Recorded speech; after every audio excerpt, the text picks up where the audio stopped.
Friends, எல்லாத்துக்கும் happy new year. இன்றைக்கி காலையிலேயே என்ன ஸ்பெஷல் அப்படின்னு பார்த்தா, நாங்கள் காலையிலேயே வாக்கிங் கிளம்பிட்டோம். எங்கள் அக்கா பொண்ணு, நானும் தம்பி 3 பேரும் போயிருந்தோம்.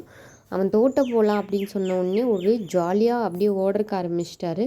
அப்புறம் பாதி வழியில் அவங்க அம்மாயி வந்து நின்றுங்காட்டி ஜாலியாக போய் அவங்க அம்மாயி கூட விளையாண்டுட்டு இருந்தார். தோட்டத்தில்னாவே மாடு, கோழி, வாத்து எல்லாமே இருக்கும். அவருக்கு ரொம்ப பிடிக்கும். எல்லாத்தையும் பார்த்துட்டு மாடு மாடு அப்படி எப்படி கத்தும் அப்படின்னு நல்லா சொல்லிகிட்டு இருந்தான்.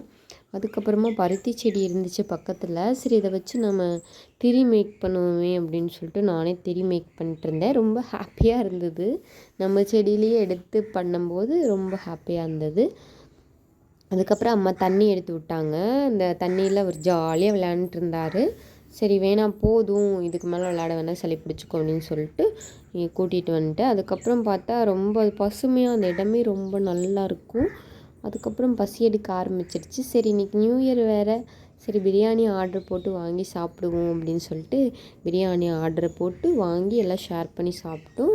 இப்போ ரொம்ப நாளாக அம்மா வீட்டில் இந்த லைட் நான் பார்த்துட்டே இருந்தேன். சரி, ஒர்க் ஆகுதான்னு பார்த்தேன். சூப்பராக ஒர்க் ஆச்சு. சரி, நம்ம வீட்டில் கொண்டு எப்படி டெக்கரேட் பண்ணோன்னு அடுத்த வீடியோவில் பார்த்துடலாம். அப்புறம் அம்மா பூ கட்டிகிட்டு இருந்தாங்க, அதையும் பார்த்துட்டு இருந்தேன். கொஞ்சம் நேரம் பார்த்துட்டு அதுக்கப்புறம் சரி ஷாப்பிங் கிளம்பலாம் அப்படின்னு சொல்லிட்டு ஷாப்பிங் கிளம்புனோம். ஆனால் சரியான கூட்டங்க. ஆனால் பர்ச்சேஸ் எல்லாம் முடிச்சுட்டு வந்துட்டோம். அந்த பர்ச்சேஸ் எல்லாம் பார்க்கணுன்னா மறக்காமல் ஷார்ட்ஸில் ஆட் பண்ணுறேன். இது அவங்க 2 பேரும் கடையில் பண்ண சேட்டை, அதை நீங்கள் கேளுங்க. அடுத்த வீடியோவில் பார்க்கலாம். Bye by.